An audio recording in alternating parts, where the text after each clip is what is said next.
What is going on, ladies and gentlemen? I'm your host, Andy of MMG Design. Welcome back to another powerful episode of the Creative Journal podcast. I'm so stoked to bring this one to you guys, and it is a very special Creative Briefs episode, something we've experimented with on the show of sprinkling in here and there.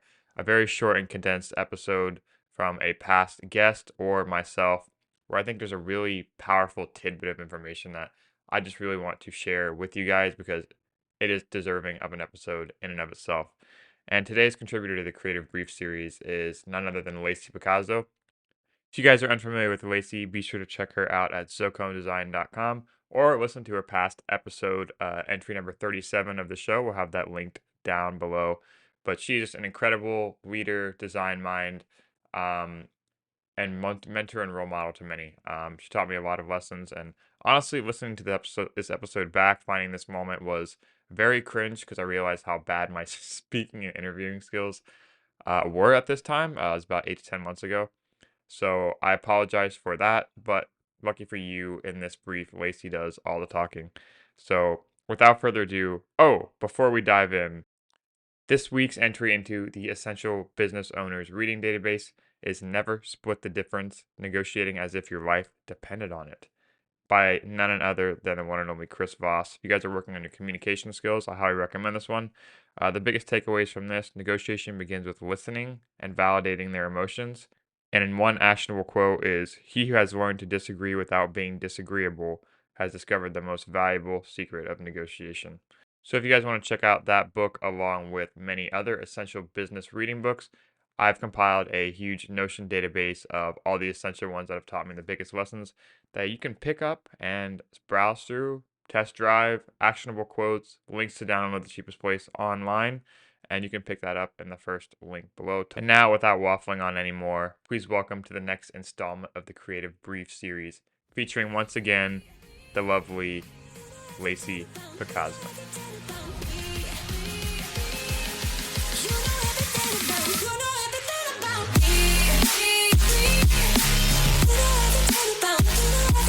Good question, and it's really important for people to be mindful of because it makes a huge difference. My answer is really about finding your tribe, Andy, and being able to find the people that fill your cup and that you share similar values and mindsets and goals and beliefs with. But it's really hard to find your tribe until you know how you position yourself. And so you had asked earlier, how do you make the most of conversations, and how do you get in touch with people, and how do you make the most of networking and know what things to go to? I've seen a lot of really smart, really talented people struggle there because they don't know how to position themselves. And as a designer, you understand what brand is and you understand what positioning is, but most people don't think about it, right? And so positioning is not just for brands and products, it's for people too, right? And so if I think about who am I as a person, where do I want to go and grow, and who are the sorts of people that I want to be like, that I want to be with, like you have to think about yourself in a tight positioning, which really just means what bucket would you put me in? How would you describe me? And how do you keep that tight and narrow? Because we're in 2024 now, I guess. I've talked to lots of folks over the last couple of years who are senior executives, who are C-suite, who are really talented, have this amazing career. And when I'm having coffee with them, I say, like, what's next? What sort of job are you looking for? And they say, well, I don't know, because I could do anything. My career has been this broad, and I could do some finance, I could do some operations, I could do some merchandising, I can do some creative direction, I could do, all of these different things. It's like, oh gosh, you're going to really struggle in a job interview. Like, I have to tell you, I don't know who to connect you with. And I say, well, what type of company are you looking for? Tell me more about the specifics. Well, it could be big, it could be small, it could be anything. I just want a great team. Well, that's so ambiguous. And we as humans, whether we like it or not, because it also creates a lot of problems in the world, we want to bucket people in groups and categories, right? And that's what positioning is thinking through, okay, when I say McDonald's, I have a certain positioning in my head that I think of McDonald's for, and things I attribute with McDonald's that I may not a steakhouse brand or something else, right? Mm-hmm. And so you have to think about how you position yourself to be able to find your tribe. Like, how would you describe yourself? How do you want others to see you? And where do you want to continue to be in the future? And I think you need to have a lot of self-reflection to be able to identify who is your tribe, right? And to be willing to do some experimenting with who your tribe is, because it's also going to change over time.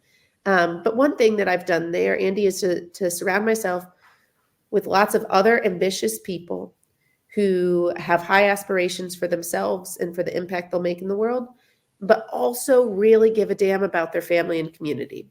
And so both of those things are very important to me.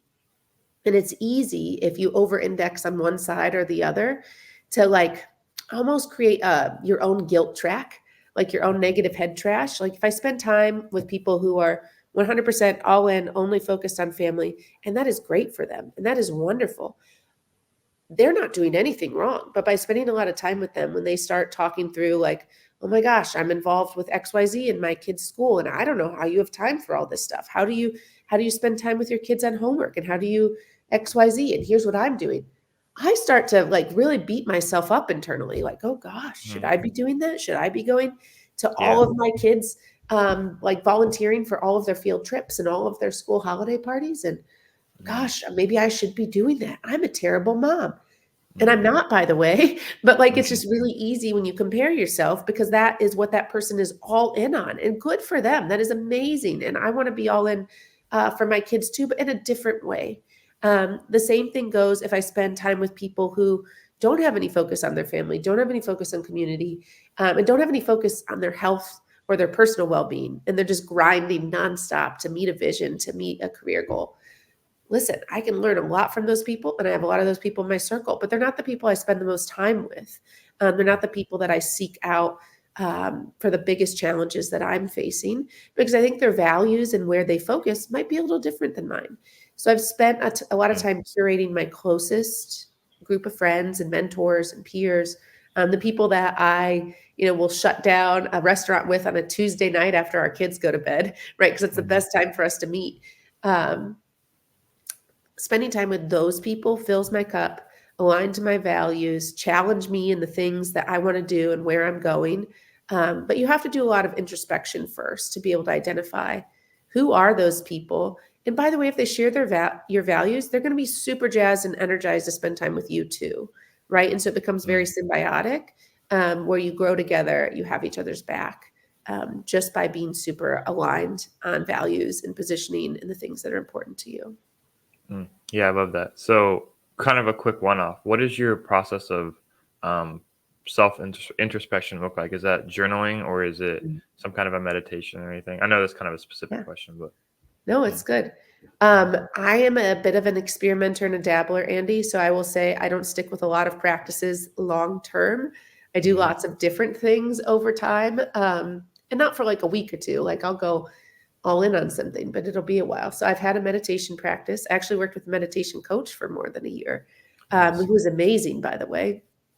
And it's made me much more self-aware of my negative self-talk, of when that tiny voice creeps in pretty loudly to say, hey, you're not doing this well. You could be doing this better. How dare you? Like all the negative thoughts you could have, to be aware of that so I could shut it down and say, you know what? I think I'm doing a good job. You can go quiet yourself. So meditation has helped.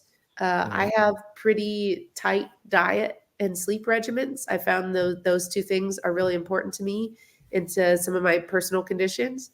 And so I'm very thoughtful about how I fuel my body and how I rest my body. I have episodes and periods of doing certain types of workouts to keep my body active and healthy. But I would not say that I have been consistent throughout my whole life and what those looked like or what seasons they take on.